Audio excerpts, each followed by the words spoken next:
आखाइ दैखांनो हानांगोन थाब सिखारनो हानांगोन जोंना माने गोरोन्थिबो जानो हागौ थेवबो जोङो बुंनो हानांगोन मोनसे एग्जाम्पलानो जाहैबाय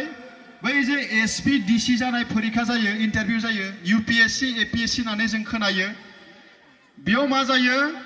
नोङो फिननायखौ होनो हायाब्लाबो नों डीसी जानो हायो बुजिबायना बयबो मोजाङै खोनासंना ला एसपी सासेया बोरै जायो नोङो फिननायखौनो होनो हायासै थेवबो नोङो जानो हायो बुजिबाय बोरै जानो हायो बै इन्टारभिउआव नोङो लिरबाय क्वेश्चन पेपार थागोन बेखौ नोङो जिरायबाय फार्स्टआव माने प्रिलिम्स थागोन जिबायदि जोङो मेट्रिक आनजादनि सिगां जोङो मा खालामो प्रि बोर्ड एग्जाम होयो ना होमबा टेस्ट परीक्षा होयो बेयाव क्वालिफाइ जानायनि उनाव जोङो मेट्रिकआव जिरायो तो बै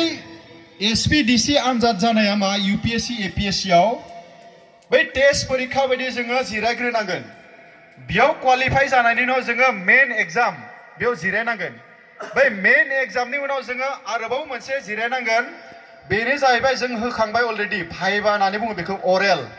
अरेल इन्टारभिउ जायो दाना बे अरेल इन्टारभिउआ गोबां बाथ्राखौ सोङो गासिबो मानसियाथ' गासिबो बिथिंखौ मिथिजोबा सोरबा आर्ट्सनि मानसियाथ' साइन्सनि बाथ्राखौ बिराद गोथौवै मिथिनाय नङा नाथाय अफिसार जानोब्ला नों गासै बिथिंखौ एसे एसेबो मिथिनांगोन दाना बै अरेलाव भाइभायाव नोंखौ सोंगोन गासै बिथिंनि माने प्रश्नफोर सोंनो हागौ दाना जोंनि बिजाथिया फरायसाया बा